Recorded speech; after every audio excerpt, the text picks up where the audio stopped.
मंडळी, देवाची पूजा करताना शंखाला फार महत्त्वपूर्ण स्थान आहे. सर्व देवांना शंखाने पाणी घालण्याचे शास्त्र आहे, परंतु शिवलिंगावर शंखाने पाणी घालणे वर्ज्य मानले जाते. शंखाने महादेवाला पाणी का घालू नये या संबंधातील एक गोष्ट शिवपुराणात सांगितली गेली आहे. शिवपुराणानुसार शंखचूड नावाचा महापराक्रमी राक्षस होऊन गेला. शंखचूड दैत्यराम दंभ राक्षसाचा मुलगा होता. दंभ राक्षस धार्मिक वृत्तीचा होता. पुत्रप्राप्तीसाठी त्याने शुक्राचार्यांना गुरु मानून कृष्ण मंत्र घेतला व पुष्करला जाऊन घोर तप आरंभिले. भगवान विष्णूंनी प्रसन्न होऊन त्याला वर मागण्यास सांगितले. तेव्हा त्रिलोकात जिंकणारा देवांनाही अजिंक्य ठरेल असा पुत्र त्याने मागितला. विष्णू तथास्तु म्हणून अंतर्धान झाले. त्यानंतर दंभपत्नीच्या पोटी एका मुलाचा जन्म झाला. त्याचे नाव शंखचूड असे ठेवले गेले. शंखचूडने पुष्कर तीर्थी जाऊन ब्रह्मदेवाची तपश्चर्या केली व देवांनाही अजिंक्य होईल असा वर मिळवला. ब्रह्मदेवाने त्याला दिव्य श्रीकृष्ण कवच दिले. तसेच बद्रीवनात जाऊन तेथे तप करीत असलेल्या तुलसीबरोबर विवाह करावा असे सांगितले. त्यानुसार तो बद्रिका आश्रमात आला. सात्विक विचाराने त्याने तुलसीला जिंकले व तिच्याशी गंधर्व विवाह केला. शंखचूडाने देवावर आक्रमण करून त्यांना जिंकले व तो सम्राट बनला.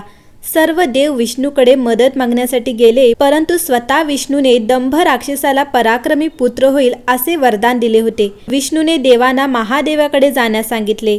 त्याप्रमाणे देवांनी महादेवाला शंखचूडास मारण्याची विनंती केली. देव कार्य म्हणून शंकरही युद्धास तयार झाले.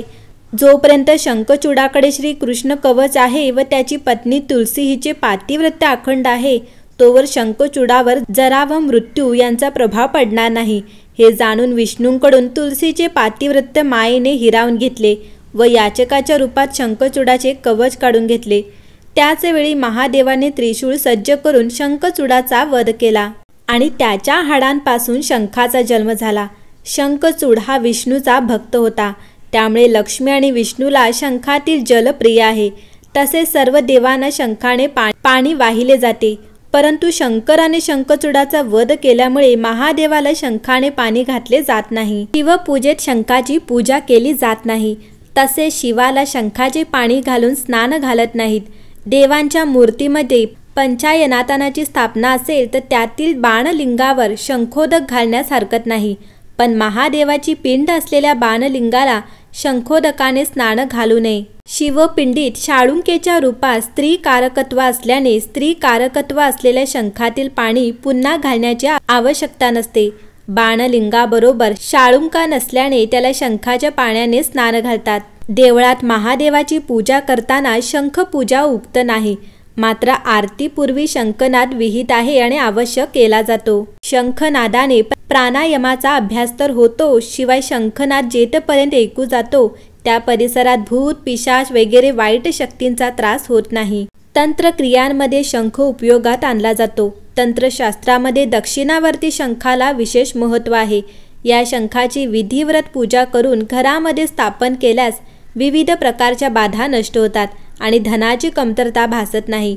दक्षिणावर्ती शंखाचे अनेक लाभ आहेत, परंतु हा शंख घरामध्ये ठेवण्यापूर्वी त्याचे शुद्धीकरण करणे आवश्यक आहे. साक्षात लक्ष्मीचा सहोदर असलेल्या दक्षिणावर्ती शंखाची पूजा ज्या घरात होते तेथे कायम मंगलमय वातावरण राहते. देवपूजेपूर्वी शंखाची पूजा करण्याचा प्रघात आहे. देवपूजेकरिता लागणारे सर्व साहित्य शुद्ध करण्यासाठी देखील शंखातील पाणी सिंचन केले जाते.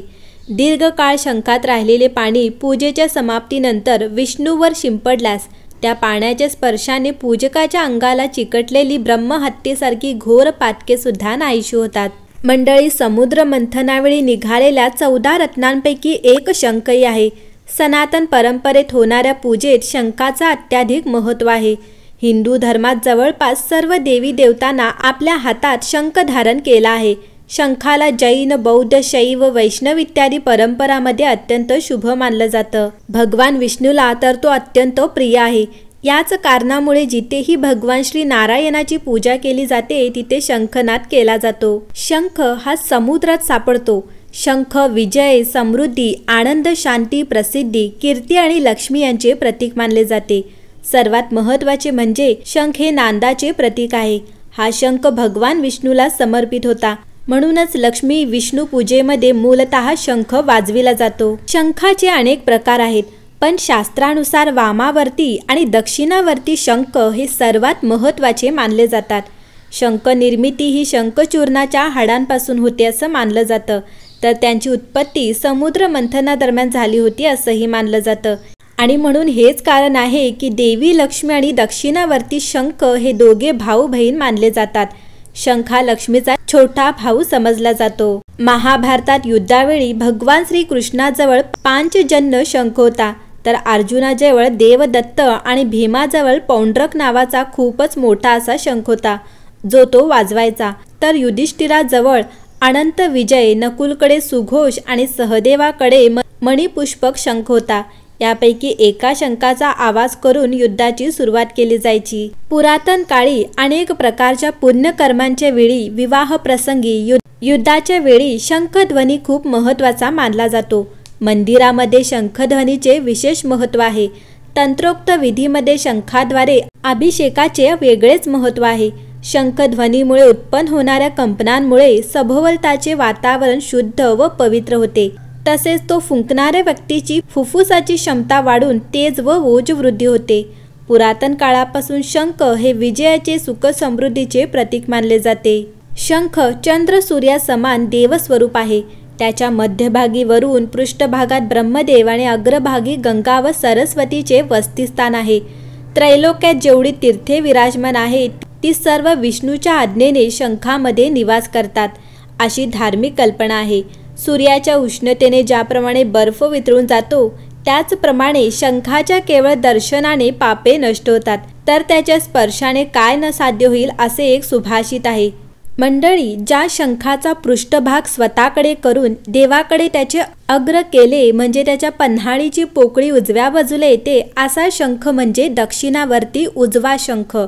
या विरुद्ध ज्या शंखाच्या पन्हाळीची पोकळी डाव्या बाजूला येते, असा शंख म्हणजे वामावर्ती म्हणजे डावा शंख।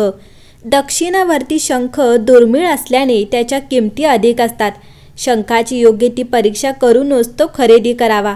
दक्षिणावर्ती शंखाचे पुन्हा वजन व आकारावरून नर व मादी असे भेद होतात।